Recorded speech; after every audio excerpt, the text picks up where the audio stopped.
Yes, നമുക്കറിയാം കേരള ബ്ലാസ്റ്റേഴ്സിനെ സംബന്ധിച്ചിടത്തോളം ഈ ഒരു സീസൺ എന്ന് പറയുന്നത് അത്ര മികച്ചതായിട്ടല്ല സ്റ്റാർട്ട് ചെയ്തിരിക്കുന്ന ഒരു ആവറേജ് സ്റ്റാർട്ട് മാത്രമാണ്.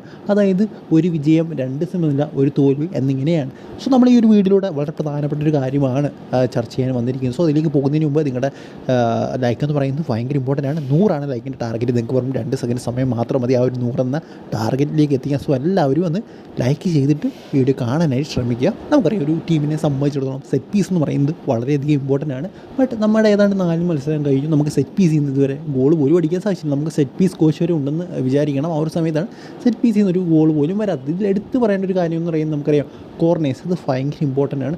സോ നമ്മൾ ഈ ഒരു 4 കളികളിൽ നിന്ന് ഏതാണ്ട് നമുക്ക് 9 കോർണേഴ്സാണ് കിട്ടിയിരിക്കുന്നത്. സോ ഈ ഒരു 9 കോർണേഴ്സിൽ ഒരെണ്ണം പോലും ബ്ലാസ്റ്റേഴ്സിന് കൺവേർട്ട് ചെയ്യാൻ സാധിച്ചില്ല എന്ന് പറയുന്നത് വളരെ വിഷമകരമായിട്ടുള്ളൊരു കാര്യമാണ്. അതായത് നമുക്കറിയാം ഈ ഒരു കോർണേഴ്സ് എല്ലാം നമ്മൾ എടുക്കുന്നത് വിൻ മോഹനും അതുപോലെ തന്നെ നോവാസുദ്ദീനും മാറി മാറിയാണ്. സോ ഇവർക്ക് രണ്ടുപേർക്കും ഒരു കറക്റ്റ് ഡെലിവറി എന്താ പറയുക എക്സിക്യൂട്ട് ചെയ്യാൻ സാധിച്ചില്ല എന്ന് പറയുന്നത് വളരെ മോശമാണ്. എന്തായാലും അവസാനം ഒരു കളിയിൽ നോവാസുദ്ദീൻ നല്ലൊരു സെറ്റ് പീസ് എടുത്തു. ഡ്രിംജിന് വേണമെങ്കിൽ കൺവേർട്ട് ചെയ്യാവുന്നേ ഉള്ളായിരുന്നു, ബട്ട് അത് കൺവേർട്ട് ആയില്ല. സ്റ്റിൽ ആ ഒരു സെറ്റ് പീസ് പ്രോബ്ലം ഇങ്ങനെ നിലനിൽക്കുകയാണ്. സോ എന്തായാലും അത് എങ്ങനെ നമ്മൾ മറികടക്കുമെന്ന് കണ്ടാനേ അറിയണം. കാരണം അഡ്രിയൻ ഉണയും കൂടെ വരാനുണ്ട് സോ അടുത്ത കളിയിൽ. സോ അദ്ദേഹം വരുമ്പോൾ അത് മാറുമോ ഇല്ലയോ എന്നുള്ള കാര്യം കണ്ടാനേ അറിയണം. സോ ഇപ്പം സെറ്റ് പീസ് വലിയ പ്രശ്നമായിട്ടിരിക്കുകയാണ്. നമുക്ക് കൺവേർഷൻ റേറ്റ് ഉണർന്നേ ഇല്ല. സോ എന്തായാലും അത് നമുക്ക് ഉറപ്പായിട്ടും ഒരു മികച്ച ഒരു കമ്പാക്ക് സെറ്റ് പീസ് നടത്തണം. ഏതാണ്ട് 12 കളിയായിട്ട് സെറ്റ് പീസ് ഗോളില്ല എന്ന രീതിയിലേക്ക് പോയിക്കൊണ്ടിരിക്കുകയാണ്. സോ അത് മാറണം.